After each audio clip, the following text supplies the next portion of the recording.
நெத்தனியாகுவை கைது செய்யும் அமெரிக்கா, ஈராக்கை தாக்கும் சவுதியும் அமெரிக்காவும், பாலிஸ்டிக் மிசைல்ஸை அமெரிக்க தளங்கள் மீது வீசிய ஈரான், நேபாளத்தில் எரிக்கப்பட்ட குரான், ஹூத்திகளால் சல்லி ஆக்கப்பட்ட சவுதி கப்பல், அமெரிக்கா பாதுகாப்பு கொடுத்த 3 கப்பல்களை அடித்து நொறுக்கிய IRGC, ஆயுதங்களை வாங்கி குவிக்கும் ஈரான், பற்றி எறியக்கூடிய ஈரானுடைய குர்திஸ்தான், காசாவில் தரைமட்டமாக்கப்பட்ட பள்ளிவாசல், ஜப்பானில் ஏற்பட்ட நிலநடுக்கம், தன்னுடைய கண்ணுக்கு முன்னாலே 2 பெண்களை பறிகொடுத்த நூர் காசாவாசியினுடைய கண்ணீர் கதை உட்பட இன்டர்நேஷனல் லெவல்ல இப்ப நடந்திருக்கக்கூடிய பல முக்கியமான செய்திகளும், அந்த செய்திகளை ஒட்டி வந்திருக்கக்கூடிய வீடியோக்கள், அதை பற்றியான உண்மையான விளக்கங்களை தான் இன்ஷால்லா இந்த பதிவில் நம்ம பார்க்க இருக்கிறோம்.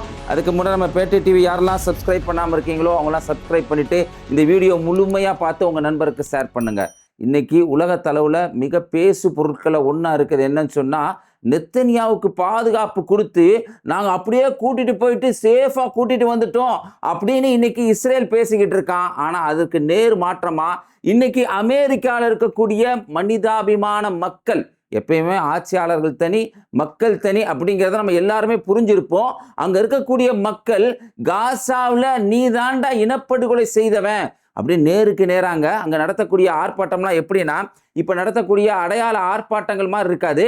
பார்த்தீங்கன்னா நெத்தனியாவு காரில் வந்துக்கிட்டே இருக்கிறான். வந்துக்கிட்டே இருக்கும்போது வார் கிரிமினல் நீ தாண்டா வார் கிரிமினல் அப்படிங்கிறாங்க. ஃப்ரீ பாலஸ்தீன் சொல்லி பாலஸ்தீனத்துடைய கொடியை வச்சிருக்கிறாங்க.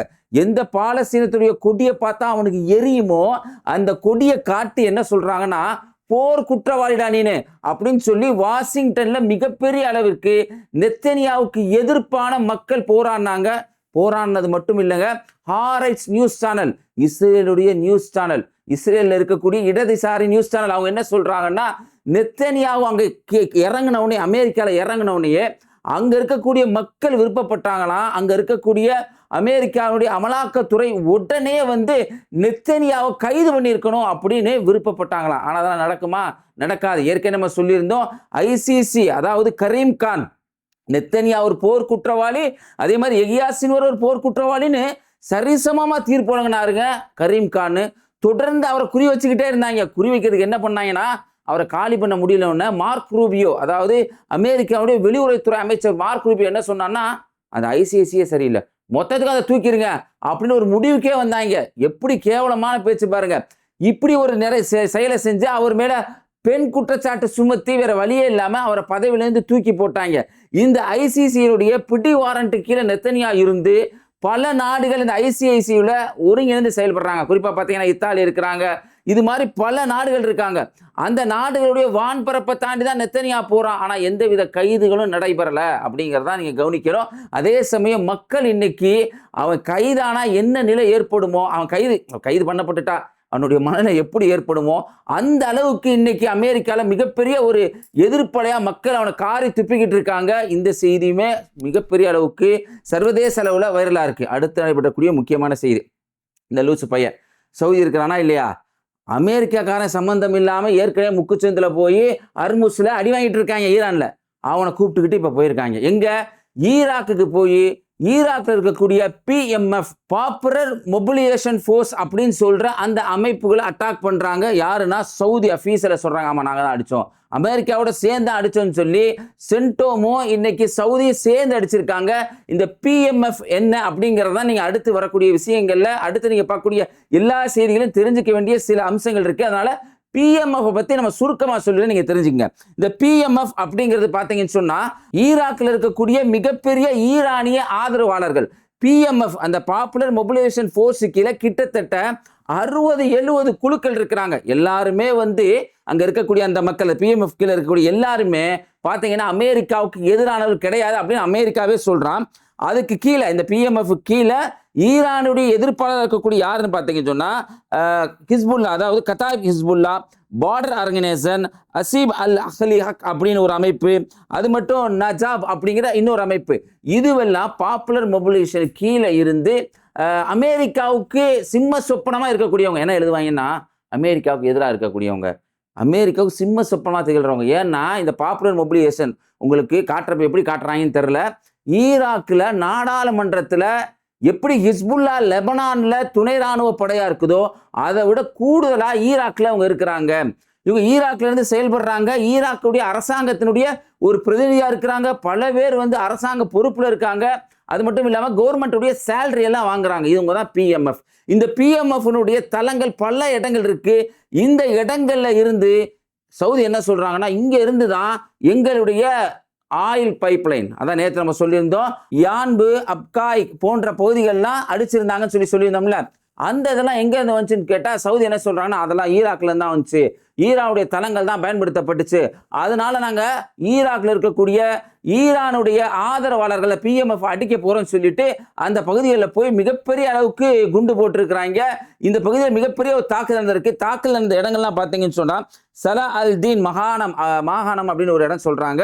இந்த இடத்துல பார்த்தீங்கன்னு சொன்னா நினாவா அப்படின்னு ஒரு பகுதி இருக்குது. இது வந்து பெரிய ஒரு தமிழ்நாடு மாதிரி தெரியுது கிட்டத்தட்ட சொல்றத பார்த்தா.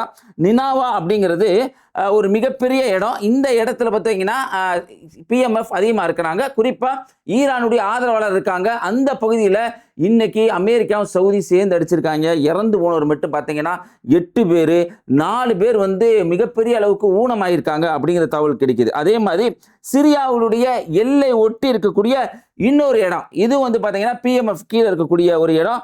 அந்த இடத்தை பற்றி சொல்லும்போது அல் ஹாரிதா அப்படின்னு சொல்றாங்க. அந்த இடத்துல பார்த்தீங்கன்னு சொன்னா இன்னைக்கு சவுதியும் அமெரிக்காவும் சேர்ந்து அடிச்சிருக்காங்க. அந்த பிராந்தியமே இன்னைக்கு பரபரப்பான சூழ்நிலை இருக்குது. இதுக்கெல்லாம் பார்த்தீங்கன்னா ஹூத்திகள் விடுவாங்களா? ஹூத்திகள் என்ன பண்றாங்கன்னா, சவுதிக்கு பதிலடி கொடுக்கறதுக்காக சஆதா அப்படிங்கிற ஒரு பகுதியில சவுதியினுடைய ஆயில் டேங்கர் போயிட்டு இருந்த பகுதியில் இன்னைக்கு ஹூத்திகள் அடிச்சிருக்காங்க. ஏற்கனவே சவுதியினுடைய ஜீசான்ல இருக்கக்கூடிய அரம்கோ நிறுவனம் முழுவதுமாக நாங்கள் மூடிட்டோம், இல்லை இடைக்கால நிறுத்தத்துக்கு நாங்கள் உட்படுத்தியிருக்கோம் அப்படின்னு சவுதி சொல்லிக்கிட்டு இருக்க இந்த சமயத்தில் தான் சவுதியினுடைய ஆயில் டேங்கர் அடிக்கப்பட்டிருக்கு அப்படிங்கிற செய்தி நம்மளுக்கு கிடைக்குது. இப்படிப்பட்ட சூழ்நிலையில மத்திய தரைக்கடல் பரபரப்பாக இருக்க சூழ்நிலையில என்ன நெத்தனியா செய்யறாங்கிறத நீங்க கவனிக்க வேண்டிய விஷயங்க. இப்போ என்னன்னா, என்ன பண்ணுவான்னா, மக்கள் வேற சைடில் இருக்கும்போது வேற சைடில் மக்கள் கவனம் செலுத்திக்கிட்டு இருக்கப்ப என்ன பண்ணிடுவோம், உடனே தன்னுடைய வெறியாட்டத்தை ஆடி தீர்த்துருவான். அப்படியான ஒரு வெறியாட்டத்தை இன்னைக்கு காசாவில் இருக்கக்கூடிய மிகப்பெரிய ஒரு பள்ளிவாசல், இந்த வீடியோ பார்த்தா உங்களுக்கு தெரியும், அந்த பள்ளிவாசலை குண்டு போட்டு அழிச்சிருக்கிறாங்க. மேற்கு கரையிலங்க இன்னைக்கு CJP-னுடைய ஆர்ப்பாட்டத்தில் மிகப்பெரிய அளவுக்கு இளைஞர்கள் கலந்து கொண்டு பிஜேபிக்கு மிகப்பெரிய சவுக்கடியை அந்த இளைஞர்கள் பெற்றுக் கொடுத்தாங்க. அப்ப அந்த இடத்துல டெல்லியினுடைய காவல்துறை, அப்படி சொல்லக்கூடாது, அமித்ஷாவினுடைய கட்டுப்பாட்டில் இருக்கக்கூடிய டெல்லி காவல்துறை அராஜகத்தை அங்க செஞ்சு மக்கள் மீது வெறியாட்டத்தை ஆடி தீத்தாங்கல்ல, அதெல்லாம் கம்மிங்க. இஸ்ரேல் செய்யறத ஒப்பிட்டா அங்க காவல்துறை செஞ்சா ரொம்ப கம்மின்னு சொல்லலாம். இந்த வீடியோ பாருங்க. ஒரு வயசானவர் அவரை இந்த ரெக்ஸைல வர்ற மாதிரி, இந்த UFC-ல வர்ற மாதிரி போட்டு எத்துன்னு அடிக்கிறாங்க. இரும்பு ராடை வச்சு அடிக்கிறாங்க. குடியேற்ற வாசிகள் என்ற தீவிரவாதிகள் மேற்கு கரையில பல இடங்கள்ல இன்னைக்கு மக்களை தாக்கி கொண்டுகிட்டு இருக்காங்க அப்படிங்கிற செய்தி கிடைக்குது. எப்படின்னா, இங்கிட்டு பாருங்க, சவுதியும் அமெரிக்காவும் ஹூத்திகள் அடிச்சுக்கிட்டு இருக்காங்க.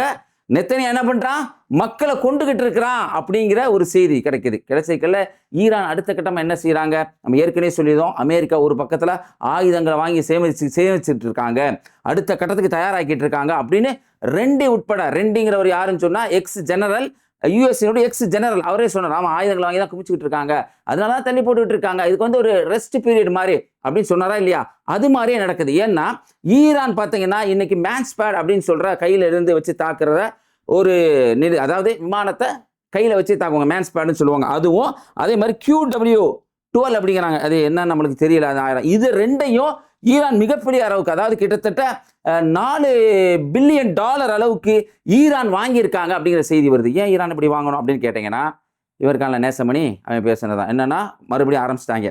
அந்த ரெண்டே சொன்ன மாதிரியே இருக்கு. என்னன்னா, நாங்கள் ஈரான் ஒத்துக்கொள்ளவில்லை என்றால் இதை விட கடுமையாக தாக்குவோம், கடுமையாக அழிக்குவோம் அப்படின்னு சொன்ன உடனே ஈரான் இப்படிப்பட்ட வேலை ஈடுபட்டு இருக்காங்க. பதிலுக்கு அவங்க என்ன பண்றாங்கன்னா, ஹர்முஸ் ஜலசந்தி வழியா இன்னும் கூட மாங்காமடையனுக்கு அறிவு இல்லை போலங்க, 3 கப்பலை கூப்பிட்டுக்கிட்டு பாதுகாப்பு கொடுக்குறோம்னு சொல்லிட்டு போயிருக்காங்க. அந்த 3 கப்பலையும் ஈரான் அடிச்சிருக்காங்க அப்படிங்கிற செய்தி வருது. அதே மாதிரி நம்ம தொடர்ந்து சொல்லிக்கிட்டே வர்றோம், தொடர்ந்து ஈரான் இந்த பேச்சுவார்த்தையில எங்களுடைய கைதான் ஓங்கி இருக்கணும் அப்படிங்கிறதுக்காக எல்லா வேலையிலும் ஈடுபடுறாங்க. இன்னைக்கு அவங்க ஒரு ஷரத்தை உருவாக்கி இருக்காங்க. என்னன்னு சொன்னா, அதாவது வளைகுடா நாடுகளுக்கு நாங்கள் என்ன மாதிரியான கட்டணத்தை விதிக்க போகிறோம் ஹர்முஸில், நீங்கள் அதை ஒத்துக்கிட்டு வாங்க அப்படிங்கிற மாதிரி ஒரு கட்டண வரைவு திட்டத்தை இன்னைக்கு வளைகுடா நாடுகள் கொடுத்து ஹர்முஸ்ல இருந்து அமெரிக்கா வெளித்தள்ளுறதுக்கான வேலைகள்லையும் இன்னைக்கு ஈரான் ஈடுபட்டிருக்காங்க அப்படிங்கிற செய்தி நம்மளுக்கு கிடைக்குது. தொடர்ந்து களத்துல இறங்கி செயல்படுறாங்க. டிப்ளமேட்டிக்காகவும் இன்னைக்கு ஈரான் செயல்பட்டு இருக்காங்க அப்படிங்கிறது கவனிக்கணும்.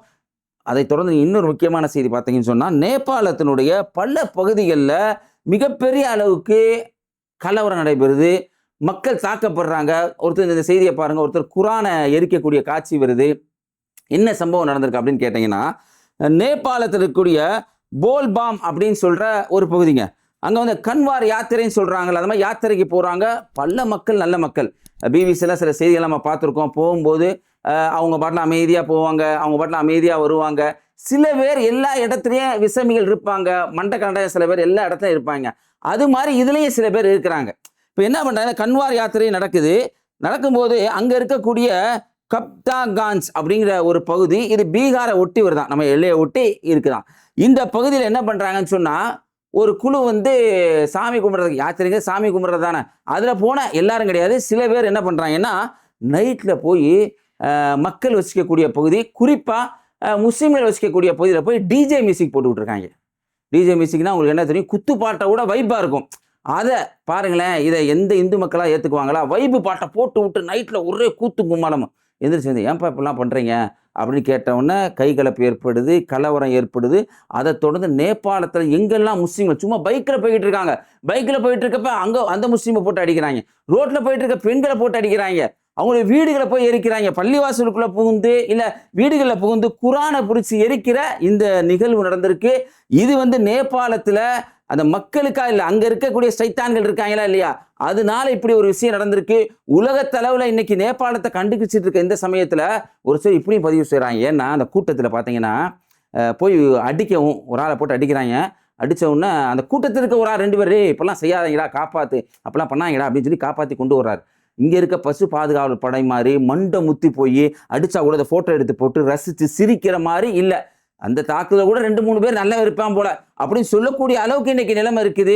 இதுக்கெல்லாம் காரணம் என்னன்னா, அங்க செஞ்ச சிலர் செய்யக்கூடிய இந்த பிரச்சனை தான் சமூகத்துக்கு மத்தியிலே மிகப்பெரிய ஒரு பாதிப்பு உண்டாக்கிறது அப்படிங்கிறதுக்கு நேபாளமும் ஒரு ஆதாரமா இருக்குங்க. இப்போ வந்துருக்கூடிய இன்னொரு முக்கியமான செய்தி என்னன்னு சொன்னா, ஜப்பான்ல மிகப்பெரிய அளவுக்கு நிலநடுக்கம் ஏற்பட்டு கிட்டத்தட்ட ஒரு 15 பேர், இப்போ நம்ம பேசிக்கிட்டு இருக்க இந்த சந்தர்ப்பம் வரைக்கும் கிட்டத்தட்ட ஒரு 15 பேர் இறந்து போயிருக்காங்க அப்படிங்கிற செய்தி வருது. அதே மாதிரி ஸ்பெயின்ல காட்டு தீ பரவி அங்க மக்கள் பாதிப்புள்ளா இருக்காங்க அப்படிங்கிற 2 செய்தியுமே கிடைக்குது. பொதுவாக ஜப்பான் காசாவுக்கு ஆதரவான மக்களாக இல்லாமல் இருந்தாலும் சரி, ஸ்பெயின் வந்து காசாவுக்கு ஆதரவான மக்களாக இருந்தாலும் சரி, பாதிக்கப்படக்கூடிய அந்த மக்களுக்காக துவா செய்யணும். ஏன்னா அரசாங்கம் வேறு, ஆட்சியாளர்கள் வேறு, பாதிக்கப்படக்கூடிய மக்கள் என்பவர் வேறு. ஏன்னா இந்த மக்களுக்காக நம்ம கண்டிப்பாக துவா செய்யணும். அந்த மக்களுடைய நல்வாழ்விற்காக துவா செய்யுங்க. வீடியோவுடைய ஒவ்வொரு கடைசி பகுதியிலும் காசா மக்களுடைய கண்ணீர் கதையை நம்ம சொல்லிக்கிட்டு வர்றோம். நூர் அப்படின்னு சொல்கிற இவங்களுடைய கண்ணீர் கதை, இவங்களுடைய வாழ்க்கையில் இவங்க சந்தித்த விஷயங்கள்லாம் சொல்கிறாங்க. காசாவில் பல இடங்களில் நாங்கள் இடம்பெயர்ந்து போனோம், எந்த இடமே எங்களுக்கு சேஃபான பகுதியே இல்லை, சாப்பிட்றதுக்கு சாப்பாடு இல்லை, போகிறதுக்கு ட்ரெஸ்ஸு இல்லை, பல இடங்களுக்கு கிட்டத்தட்ட ஹிஜ்ரத் செஞ்சு போனோம், போட்டிருக்க ட்ரெஸ்ஸோடு போனோம். ஒரு கட்டத்தில் எங்கள் குடும்ப வீடுன்னு சொல்லி ஒட்டு மொத்தமாக எங்கள் மாமா பாட்டி ஈட்டி எல்லோரும் இருக்கக்கூடிய ஒரு பகுதியில் 30 பேரோடு நாங்கள் வசித்தோம். அது இருக்கிறதுலே கொஞ்சம் சேஃபான பகுதி நாங்கள் நினச்சோம். இப்படி வந்துக்கிட்டு இருக்க சமயத்தில் ஒரு நாள் காலையில் அதிகாலையில் எழுந்திரிச்சு நாங்கள் பேசிக்கிட்டு இருந்தோம். பேசுறது எதுக்காகனா, இந்த தாக்குதலில் இருந்து எங்களை தற்காத்துக்கிறதுக்காக. இந்த மாதிரியான பேச்சு எங்களுக்கு ஒரு ஆசுவாசப்படுத்துது. இப்படி பேசிட்டு பல பேர் தூங்க போயிட்டாங்க. நூறு சொல்கிறாங்க, என் அம்மா வந்து உணவு தயாரிக்கிறதுக்காக வேண்டி அப்போ இருந்த அந்த கொஞ்சோண்டு மாவை வச்சு ஏதோ செய்கிறதுக்காக அடுப்படிக்கு போனாங்க, அந்த வேலையை பார்த்துக்கிட்டு இருந்தாங்க. நானும் போகிறேன் அப்படின்னு நூறு சொல்கிறாங்க. நானும் அந்த பகுதியில் போய் வேலை செய்யறதுக்காக போன சமயத்தில் நவம்பர் 23, 2023 அன்னைக்கு என்ன நடக்குதுன்னா, எங்கள் வீட்டில் குண்டு போடப்பட்டுச்சு. எங்கள் வீடே அப்படியே சுத்தின மாதிரி ஒரு நிலை ஏற்பட்டுச்சு. நான் உடனே நான் வச்சுருந்த அந்த அடுப்பை அணைச்சிட்டு என்னுடைய 2 பிள்ளைகள் ரீம் நதீம் 2 பேர்த்தையும் போய் காலு கீழே பிடிச்சேன். நான் விழுந்தது சுயநினைவு இழந்து விழுந்துட்டேன். அதுக்கப்புறம் தான் என்ன நடந்துச்சுங்கிறதே எனக்கு தெரியுது. நான் மல்லாக்கப்படுத்திருக்கேன். எனக்கு மேலே மிகப்பெரிய அளவுக்கு எல்லாம் இடிபாடுகள்லாம் கிடக்குது. மூச்சு திணறுது எனக்கு. என் காலுக்கு கீழே என்னுடைய குழந்தைகளை எப்படியாவது காப்பாற்றணும் முயற்சி செஞ்சு அந்த குழந்தைகளை காலுக்கு கீழே இருந்து முதல்ல காப்பாற்றி அவங்க மாட்டிக்கிட்டாங்க. 2 குழந்தைகளையும் வெளியே அனுப்பிச்சு வைக்கிறாங்க. எல்லாத்தையும் அப்படி தான் நினைப்பாங்க. அது மாதிரி 2 குழந்தைகளையும் வெளியில் அனுப்பிச்சு வச்சுறாங்க. 2 குழந்தைகிட்டையும் சொல்கிறாங்க, அம்மா உங்களால் தூக்க முடியாது, ரொம்ப பில்டிங் உடஞ்சி மேலே கிடக்குது, நீங்கள் போய் யாராவது கூட்டு வாங்கம்மா அப்படின்னு சொல்கிறப்ப அந்த குழந்தைகள் தெருவில் போயிருக்குங்க. போகிற சமயத்தில் தெருவில் வச்சு தாய் கண்ணு முன்னாடியே இஸ்ரேலுடைய குவாட் காப்பர் குண்டை போட்டு அவங்கள சாகடிக்கிறான். தாய் கதறி அழுகிறாங்க. கூப்பிட்றதுக்கு ஆட்கள் இல்லை. என்ன நடந்துச்சுன்னே தெரியல. 3 நாட்கள் அந்த இடிபாடு கீழே நான் இருந்தேன். பக்கத்தில் யாரோ வர்ற மாதிரி தெரிஞ்சு. என்னுடைய பக்கத்தில் ஜன்னல் இருந்துச்சு. ஜன்னலில் அந்த அலுமினியம் மாதிரி இருந்துச்சு. அந்த அலுமினியத்தில் வேகமாக தட்டின உடனே பல பேர் என்னை காப்பாற்றி அதுக்கப்புறம் ஹாஸ்பிட்டல் என்னை கூப்பிட்டு போனாங்க. ஹாஸ்பிட்டலில் அந்த பெயின் கில்லர் மாத்திரை இல்லை, வலியினால் நான் துடித்தேன். ஹாஸ்பிட்டல் நான் அதை சொல்ல முடியாத நிலையில் இருந்துச்சு. எங்கே பார்த்தாலும் ரத்த ஸ்மெல்லு, இறந்தவர்களுடைய அந்த வாடை. 7 நாள் கழித்து எனக்கு ட்ரீட்மெண்ட் கொடுக்கறதுக்காக வேறொரு ஹாஸ்பிட்டலுக்கு கூப்பிட்டு போனாங்க. என்னுடைய கால்கள் செயலிழந்துருச்சுன்னு சொல்லிட்டாங்க. என்னுடைய முதுகுத்தண்டு பாதிக்கப்பட்டிருக்கு, அதில் ஆப்ரேஷன் பண்ண சொல்லி அதில் எனக்கு முதுகுத்தண்டில் பிளேட் வச்சாங்க. இன்றைக்கி என்னுடைய கால்கள்லாம் செயலிழந்து இருக்குது. ஏன் கழிவறைக்கு கூட செல்றதுக்கு எனக்கு முடியாது, எனக்கு தெரியாது. சில சமயம் நான் மறந்துடுவேன். அதுக்காக நான் பாத்ரூம் போகிறது கூட அலாரம் வச்சு தான் பாத்ரூம் போகிறேன் அப்படின்னு சொல்லிட்டு லாஸ்ட்டில் ஒரு வார்த்தையை சொல்லி முடிக்கிறாங்க. இப்படி அவ்வளோ கஷ்டத்துக்கு மத்தியில் கூட அவங்க சொன்ன ஒரு வார்த்தை உண்மையிலேயே என்னுடைய உள்ளத்தை டச் பண்ணிச்சுங்க. என்ன சொன்னாங்கன்னா, அல்ஹம்துலில்லாஹ், கடவுளுக்கு நன்றி. நபிகளார் சொன்ன அந்த நபி மொழி தான் எனக்கு ஞாபகம் வருது. அல்ஹம்துலில்லாஹி அலா குல்லி ஹால், நான் எல்லா நிலையிலும் இறைவனை புகழ்கிறேன். இவ்வளோ துன்பத்துக்கு மத்தியில் கூட இது இறைவனுடைய விதியினுடைய ஏற்பாடு என்று ஏற்றுக்கிட்டு இறைவனை புகழ்கிற இந்த காசாவாசியினுடைய கண்ணீர் கதை எத்தனை பேருக்கு தெரிஞ்சிருக்குன்னு நினைக்கிறீங்க? பல பேர் தெரியாமல் இருக்கிறாங்க. அந்த மக்களுக்கெல்லாம் அந்த வீடியோவை ஷேர் பண்ணுங்கள். இந்த வீடியோ பற்றி உங்களுடைய கருத்தை கமெண்ட்டில் பதிவு செய்யுங்க. இணைந்திருப்போம். அஸ்ஸலாமு அலைக்கும்.